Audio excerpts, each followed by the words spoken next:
Auteur d'un livre unique, Alain Fournier dans la Pléiade.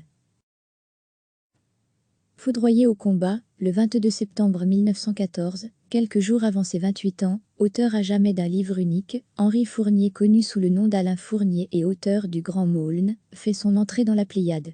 La prestigieuse collection de Gallimard est réputée pour publier les œuvres complètes, ou quasi complètes, des écrivains du patrimoine littéraire mondial. Aucun auteur d'un seul livre n'avait eu droit à ce privilège avant Alain Fournier. Pourquoi le Grand Maulne ? Publié en 1913, le roman a manqué cette année-là le Goncourt d'une seule voix, ce chef-d'œuvre intemporel, roman d'amour troublant, conte fantastique, mélange subtil de brume et de lumière, comme l'on imagine le Berry et la Sologne, demeure l'un des livres français les plus lus au monde.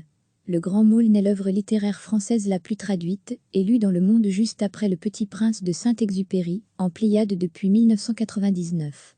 Le roman d'Alain Fournier totalisait à la fin du siècle dernier plus de 4 millions d'exemplaires vendus en format de poche, rappelle Philippe Berthier qui a dirigé cette édition, et en signe la préface. Reste que pour de nombreux lecteurs, le Grand Maulne ne serait qu'un roman pour adolescents. Il y a une part de vérité dans ce jugement péremptoire. Il suffit de se rappeler de ses propres sensations de lecteur adolescent, de l'émoi ressenti lors de la première apparition d'Augustin Maulne, le crânera, l'air venu d'ailleurs, de son émerveillement en découvrant le domaine mystérieux, les bals d'enfants costumés, les feux des bohémiens, comment ne pas tomber amoureux d'Yvonne de Gallet ? Mais on aurait tort de croire que le Grand Maulne est une histoire mièvre. Le Grand Maulne pourrait aussi s'intituler La Chute, voire Crime et Châtiment, soutient carrément Philippe Berthier. Le roman d'Alain Fournier n'a guère de rapport avec la peu compromettante littérature pour adolescents qu'on a trop souvent cru y trouver, insiste le spécialiste de la littérature française du XIXe siècle. Le volume de la Pléiade, 640 pages, 42 €, en librairie à partir de jeudi, est enrichi d'un choix de lettres, de documents et d'esquisses, notamment un chapitre inédit révélant l'impasse dans laquelle la quête d'un amour absolu conduit Maulne.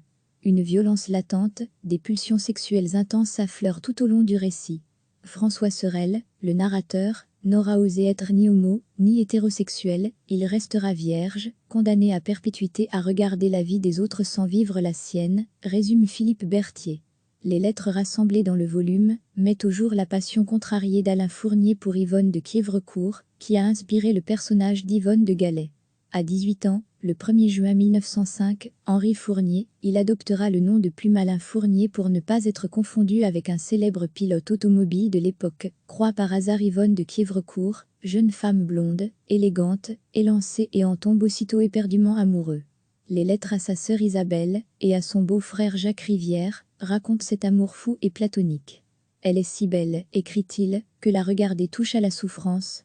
L'auteur du Grand Maulne croisera d'autres femmes, le temps de sa courte vie, mais restera obsédé par sa rencontre bouleversante avec Yvonne de Quiévrecourt, qu'il reverra brièvement en mai 1913. Elle est désormais mariée et a 2 enfants. Il lui avoue son amour malheureux et ose lui remettre une lettre, non envoyée, qu'il lui avait écrite en septembre 1912. Un long roman que j'achève, et qui tourne tout autour de vous que j'ai si peu connu, paraîtra cet hiver, lui annonce-t-il. Les plus beaux jours de ma vie sont ceux où j'ai pensé le plus ardemment à vous. Publié le 6 novembre 1913, le premier exemplaire du Grand Maulne, sur luxueux papier japon, est réservé à Yvonne de Quiévrecourt. Qu'a-t-elle pensé du roman et de son inoubliable double de papier ? Nul ne le saura jamais. Yvonne de Quiévrecourt a survécu 50 ans à Alain Fournier, elle a disparu à 79 ans en décembre 1964, sans jamais s'exprimer. Foudroyé au combat, le 22 septembre 1914, quelques jours avant ses 28 ans, auteur à jamais d'un livre unique, Henri Fournier, connu sous le nom d'Alain Fournier et auteur du Grand Maulne, fait son entrée dans la Pléiade. La prestigieuse collection de Gallimard est réputée pour publier les œuvres complètes, ou quasi complètes, des écrivains du patrimoine littéraire mondial. Aucun auteur d'un seul livre n'avait eu droit à ce privilège avant Alain Fournier. Pourquoi le Grand Maulne ? Publié en 1913, le roman a manqué cette année-là le Goncourt d'une seule voix, ce chef-d'œuvre intemporel, roman d'amour troublant, conte fantastique, mélange subtil de brume et de lumière, comme l'on imagine le Berry et la Sologne, demeure l'un des livres français les plus lus au monde. Le Grand Maulne est l'œuvre littéraire française la plus traduite, et lue dans le monde juste après Le Petit Prince de Saint-Exupéry, en Pléiade depuis 1999.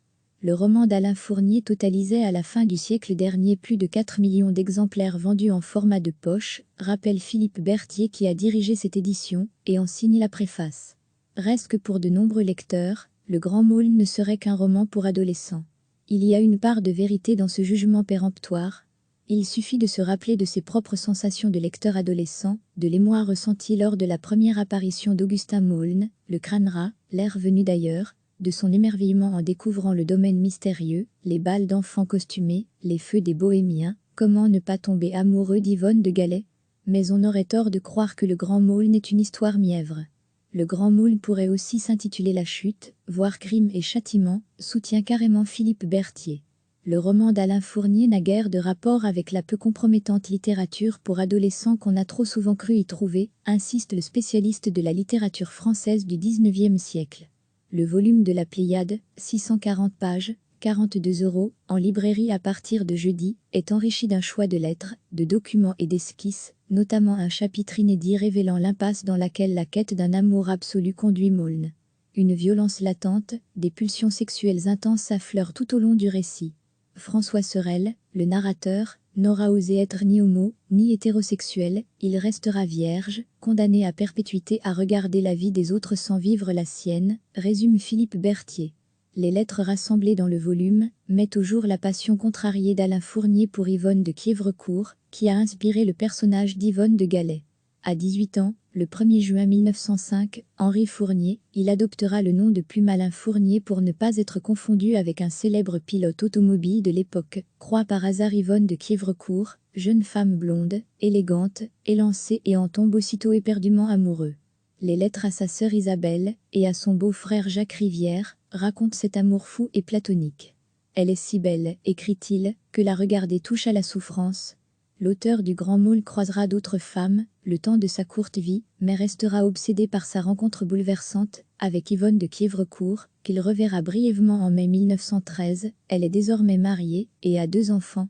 Il lui avoue son amour malheureux et ose lui remettre une lettre, non envoyée, qu'il lui avait écrite en septembre 1912.